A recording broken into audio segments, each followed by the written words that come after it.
after Muhammad was gone, of course they have the new identity. Muslims, Muhammad as a prophet, and these are Muslims, and the religion is Islam. Caliphs take over. Caliphs, caliphs. Caliphs take over the Rashidun Caliphate, the first caliphate. Rashidun Caliphate, the first one, yeah? Abu Bakr, yeah, you know this. So they take over, and then they left Hijazi, expanded Islam further, and then you have Umayyad Caliphate, and things progress from there. Would you believe, for none of these major building blocks, none of these is the positive corroboration. None. Including in the Quran. You can use the Quran. You won't find pagan Meccan Arabs. You will not. All of this storyline is Mickey Mouse story. None of this is true. None whatsoever is true. Evidence based. Therefore, no wonder Sahih al-Bukhari was confused. He has at least 3 different versions as to when this was put together. 3 different versions. Do you know how many times the word Mecca even shows up in the Quran? I don't know if the word Mecca shows up many times. Do you know how many times it shows up in the I'm Quran? not sure. Once. Okay. Once. Who knows where this book was written? Muslim scholars, a gentleman based in the US right now, a Muslim, he's still a Muslim today, and he's a leading scholar on what is called epigraphy, which is essentially studying rock inscriptions. Yes. Yeah, and he, based on his research and research of scholars similar to him, do you know, they have established today, based on evidence, thousands and thousands of inscriptions based on evidence. Based on evidence, they have established today that across the Hijazi area, Hijazi, the Arabian Peninsula area, across the Arabian Peninsula area, there was no idolatry. What I'm going to suggest to you today is no. Islam is a typical myth.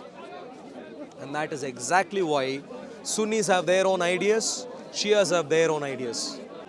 Okay. Sure, Hendrik. So, let's do this again. I'll give you a history insight here. Islam, roughly, if I can give you the storyline, this is the claimed storyline, that Muhammad was born in Mecca. Muhammad was based in Mecca. Qurayshi family, Mecca based. And that in Mecca there were pagan Meccan Arabs. And Muhammad suddenly said, hey, look, I received a revelation in the Hira, in the cave and so on. And then he wanted them all to become Muslim. They didn't like it, they persecuted. And because of the persecution, after a few local tactics, he eventually had to flee, Hijrah, to Medina. In Medina, there was an Ummah, Islamic Ummah, Medinan constitution, Medinan Ummah. All took part in it, but at some stage, Muhammad got upset with the Jews and ended up wiping 3 Jewish tribes. 3 Jewish tribes wiped out in different ways, chased or killed or whatever. And after that, the Muslims now go to Mecca. After many things happen, I'm giving you the bare skeleton. He returns to Mecca, eventually takes over Mecca, 632 AD, and then passes away fairly soon after. This is the rough storyline. Would you believe that for none of this major building blocks of the story, for none there exists, and let me add a couple more things. And then after Muhammad was gone, of course they have the new identity. Muslims, Muhammad as a prophet, and these are Muslims, and the religion is Islam. Caliphs take over. Caliphs. Caliphs take over the Rashidun Caliphate, the first caliphate. Rashidun Caliphate, the first one, yeah? Abu Bakr, yeah, you know this. So they take over, and then they left Hijazi, expanded Islam further, and then you have Umayyad Caliphate, and things progress from there. Would you believe, for none of these major building blocks, none of these is the positive corroboration. None. Including in the Quran. You can use the Quran.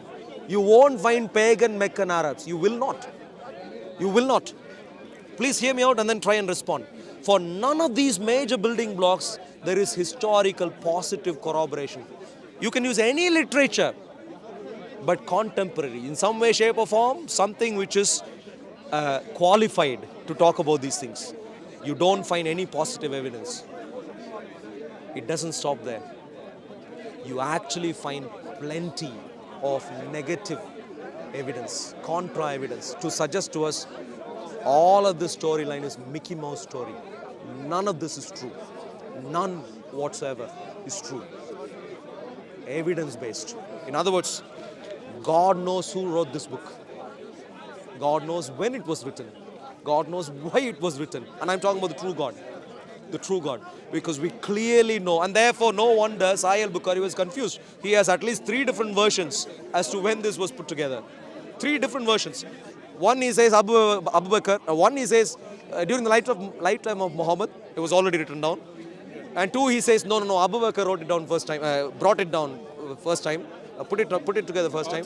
And then 3rd, Uthman put it together the first time. Which one do you believe? These are contradictory. It can't be all 3. Writing it down and compiling it is different. No, I'm talking about writing it down. In one place he says Muhammad wrote it down first. But Muhammad never wrote it. But Sahih al-Bukhari says that. Bukhari said Muhammad wrote it. Yes, it was. Sahih al-Bukhari says, no, let me be careful. Sahih al-Bukhari says that when Muhammad passed away, it was already a book. Meaning, whoever wrote, I'm not saying who wrote it, but whoever wrote it, it was written already by the time he passed away. In other words, by the time he was passing away, people can say, look, there is a Quran. But later on he says there was no Quran when Abu Bakr was ruling, which is clearly later. Yeah, Abu Bakr was ruling later. But he says when Abu Bakr was ruling, there was no Quran and they had to write it down. And then elsewhere he says, well, when Uthman compiled the Quran, and This is the most acceptable hadith among Muslims that actually Uthman wrote, compiled. So you have contradictory accounts.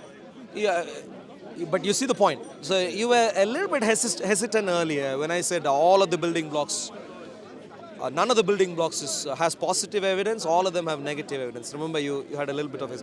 What, do you have any positive evidence? Or? What, that there was pagan Arabs that... Yeah, the pagan story- Meccan Arabs, for example. Yeah, is that what you had in mind? If that's what you had in mind. I don't see Yeah. how there isn't evidence for pagan Arabs. Pagan Meccan Arab. Pagan Meccan. What evidence have you Any got? clear evidence outside of Quran or Hadith? Sorry, come again? I don't know if there's any clear evidence outside of Quran or Hadith. Use anything, including the Quran. Is there any evidence that the pagan In the Meccan Quran, Arabs? I don't believe it talks about... Sorry, come again?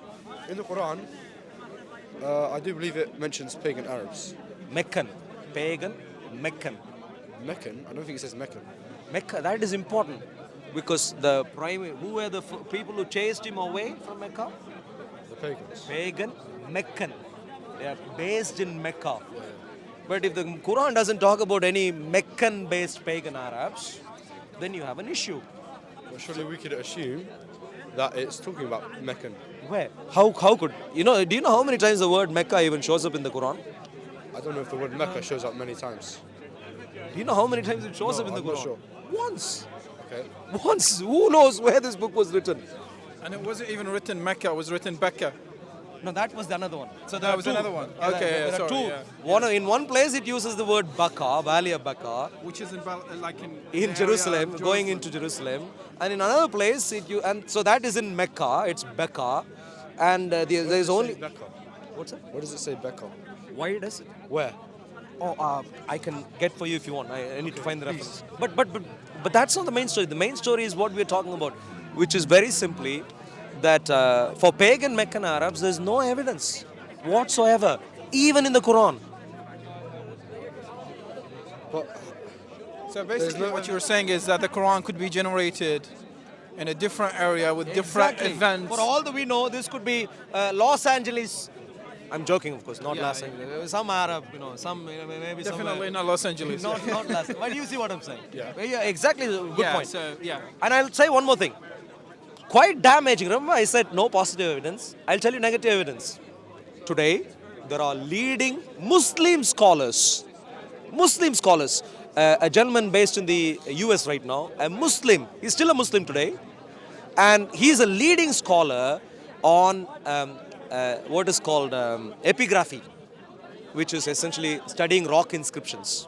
Yes. Yeah, and he, based on his research and research of scholars similar to him, do you know they have established today, based on evidence, thousands and thousands of inscriptions based on evidence. Based on evidence, they have established today that across the Hijazi area, you know Hijazi, the Arabian Peninsula area, across the Arabian Peninsula area, there was no idolatry for at the least 2 centuries before Muhammad is supposed to have arrived. At least for 2 centuries, idolatry had gone. They know, they have evidence for the fact of idolatry pre that time. Before that time, there was idolatry. But based on our... It's mentioned in the Quran, like when Muhammad was giving his teachings, Arabs, they were saying, oh, he's saying what our father is saying. So it's, it makes... Just because they still believe in Allah. That means that's not paganism, is it? Paganism. Paganism is For different, focus on, idolatry. The physical statues Like an idol. didn't exist. What are we going to do? If they, History, through solid research, and I'll give you, maybe I'll mention right now, but you may not remember. So when you email, I'll give you Dr. Ahmad Al Jalad. Dr. Ahmad Al Jalad he's a top-notch scholar in this area, very very top-notch, and then there are a couple of more, Michael McDonald, Leila Naimi. They have together cataloged thousands of inscriptions from across Hijazi and elsewhere. Solid research tells us there was no idolatry for at the least 2 centuries in some places, and in some places as long as 5 centuries before Muhammad is supposed to have even arrived on the scene. in the whole of the Arabian Peninsula. In the whole of Arabian Peninsula, based on evidence. Remember, I said no positive evidence, this is negative evidence.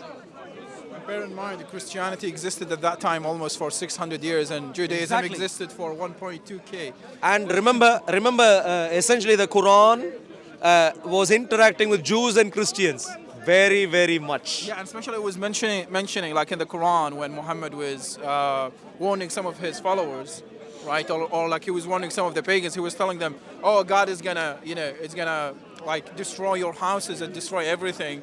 And it actually talks about a very literal example of very areas close in what we call Jordan now, or the north of Jordan. So why would you give example to people living in southern Hijazi areas in Mecca of different cities who are destroyed by God in Jordan?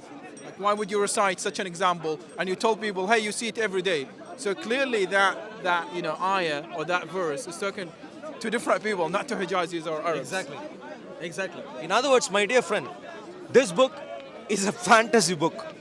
No one, I say, it's still we could consider it a valuable book. It doesn't mean that. I'll come to the morality part later, but I consider this deeply immoral based on some specific points. I'll come to that later. Deeply immoral, very exceptionally immoral, but I'll come to that later. Immoral, Yes, anti-moral. I agree with that. So no value in that regard. Valuable doesn't mean something mean is in moral. terms of understanding No, history no, and we so have on. to understand a lot of things, right? I mean, to be honest, like I hate the Nazis and I hate to mention them, but I consider Mein Kampf as a valuable book just to Historical understand reasons. Yeah, I the understand. mind of. So I don't mean it's moral. But do you see what I'm saying, Hendrix? This one, so I would have normally said, good to see you. Cheers, man. God Thank bless you you. so much. Wish you all the best. Normally I would have said, no one has a clue. Actually, that's not true. I'm writing a book right now based on detailed research, Hendrix. This book, there is no evidence to suggest that Islam began in the way people claim it began. There's no evidence to suggest that at all. No evidence whatsoever. No positive evidence. Why would there be evidence in the middle of a desert? Why would there be evidence? There better be. Otherwise, you're following blindly. So you're saying just because there's no There are 2 points, Hendrix. Number one, if there is no evidence, whether it is desert or elsewhere, if there is no evidence, you are following blindly. Do you understand that? Yes. Do you understand? Do you like blind belief? Believing something blindly? No. No, clearly. So there better be evidence because you want to follow it. So there better be evidence. That's point number one. Point number two, in the middle of the desert, there are thousands of inscriptions. There's much known about the Hijazi. There are evidence all over the place. Evidence all over the place. Like I said, Dr. Ahmad Al-Jalad, Michael McDonald is a scholar who is based in the UK. Michael McDonald. Leila Naimi is a scholar who is based in Europe, who study inscriptions, writings across Hijazi and elsewhere. There are evidence. There are evidence in the Hijazi. So in the middle of desert you can have evidence. Because there are rocks, it's not all sandy desert. So Islam could have easily, if there are caliphs, that's pretty much like an emperor, yeah. So massively, they not alone had political control, they had religious control. Phenomenal power. There better be proper evidence for them. There is none whatsoever. There's no evidence for caliphs. No evidence. So for the Rashidun Caliphate, no evidence. Wow. I'll have to do research. Please, when you do research, don't give into a claim where they say, oh, look, this is Umar's sword and stuff. Don't give in. You need written, because any sword that they show today and say this is Muhammad's sword, they can claim anything, yeah. Or sandals, they show sandals, they show, maybe teeth. Don't give in. Because it could have been anyone's teeth. You need written evidence, writings either on, the pre-paper material, parchments and so on, or writings on rocks, which is, archaeology, or other archaeological artifacts. You see what I'm saying? What I'm going to suggest to you today is no.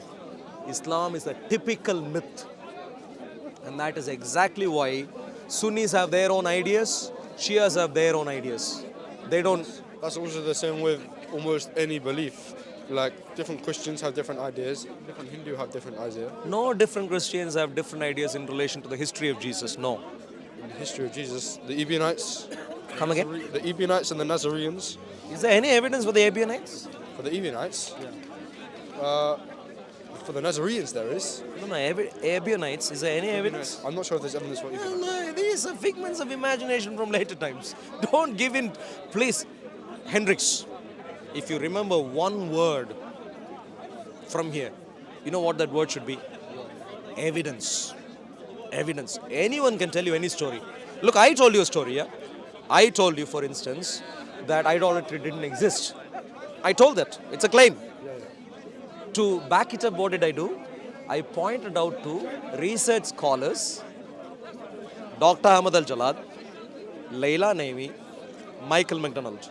And I pointed out to the research area, rock inscriptions across Hijazi. When you email, I can pass to you specific links, for example, of YouTube videos or research articles, if you like, which show this. It's a solid fact today. Muslims don't learn these things because they don't care about evidence and history much. But you should. Yeah?